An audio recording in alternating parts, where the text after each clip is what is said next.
Subscribe to our YouTube channel and press the bell icon to get the latest updates.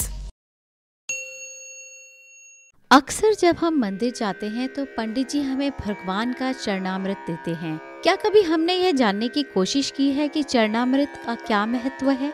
शास्त्रों में कहा गया है, आकाल मृत्यु हरणम सर्व व्याधि विनाशनम विष्णु पादुदकम पीत्वा पुनर्जन्म न विद्यते। अर्थात भगवान विष्णु के चरणों का अमृत रूपी जल समस्त पाप व्याधियों का शमन करने वाला है तथा औषधि के समान है। जो चरणामृत पीता है उसका पुनः जन्म नहीं होता। जल तब तक जल रहता है जब तक भगवान के चरणों से नहीं लगता। जैसे ही भगवान के चरणों में लगा तो अमृत रूप हो गया और चरणामृत में परिवर्तित हो गया। जब भगवान का वामन अवतार हुआ और वे राजा बलि की यज्ञशाला में दान लेने के लिए गए तो उन्होंने 3 पग में 3 लोक नाप लिए। जब उन्होंने पहले पग में नीचे के लोक नाप लिए और दूसरे में ऊपर के लोक नापने लगे तो जैसे ही ब्रह्मलोक में उनका चरण गया तो ब्रह्मा जी ने अपने कमंडलू से जल लेकर भगवान के चरण धोए और फिर चरणामृत को वापस अपने कमंडल में रख लिया। यह चरणामृत गंगा जी बन गई जो आज भी सारी दुनिया के पापों को धोती हैं। ये शक्ति उनके पास कहाँ से आई? ये शक्ति है भगवान के चरणों की, जिस पर ब्रह्मा जी ने साधारण जल चढ़ाया था, पर चरणों का स्पर्श होते ही बन गई गंगा जी। जब हम बांके बिहारी जी की आरती गाते हैं तो कहते हैं, चरणों से निकली गंगा प्यारी जिसने सारी दुनिया तारी। धर्म में भी इसे बहुत ही पवित्र माना गया है तथा मस्तक से लगाने के बाद ही इसका सेवन किया जाता है। चरणामृत का सेवन अमृत के समान माना गया है।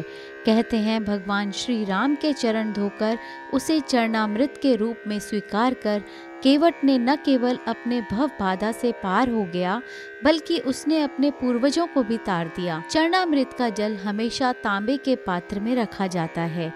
आयुर्वेदिक मतानुसार तांबे के पात्र में अनेक रोगों को नष्ट करने की शक्ति होती है जो उसमें रखे जल में आ जाती है। उस जल का सेवन करने से शरीर के रोगों में लड़ने की क्षमता पैदा होती है तथा रोग नहीं होते हैं। इसमें तुलसी के पत्ते डालने की परंपरा भी है जिससे इस जल की रोग नाशक क्षमता और भी बढ़ जाती है। तुलसी के पत्ते पर जल इतने परिमाण में होना चाहिए कि सरसों का दाना उसमें डूब जाए। ऐसा माना जाता है कि तुलसी चरणामृत लेने से मेधा बुद्धि स्मरण शक्ति का विकास होता है। इसलिए यह मान्यता है कि भगवान का चरणामृत औषधि के समान है। यदि उसमें तुलसी पत्र भी मिला दिया जाए तो उसके औषधीय गुणों में और भी वृद्धि हो जाती है। कहते हैं सीधे हाथ में तुलसी चरणामृत ग्रहण करने से हर शुभ काम या अच्छे काम का जल्द परिणाम मिलता है। इसलिए चरणामृत हमेशा सीधे हाथ में लेना चाहिए। लेकिन चरणामृत लेने के बाद अधिकतर लोगों की आदत होती है कि वे अपने सर पर हाथ फेरते हैं। चरणामृत लेने के बाद सर पर हाथ रखना सही है या नहीं है, यह बहुत कम लोग जानते हैं। दरअसल शास्त्रों के अनुसार चरणामृत लेकर सर पर हाथ रखना अच्छा नहीं माना जाता है।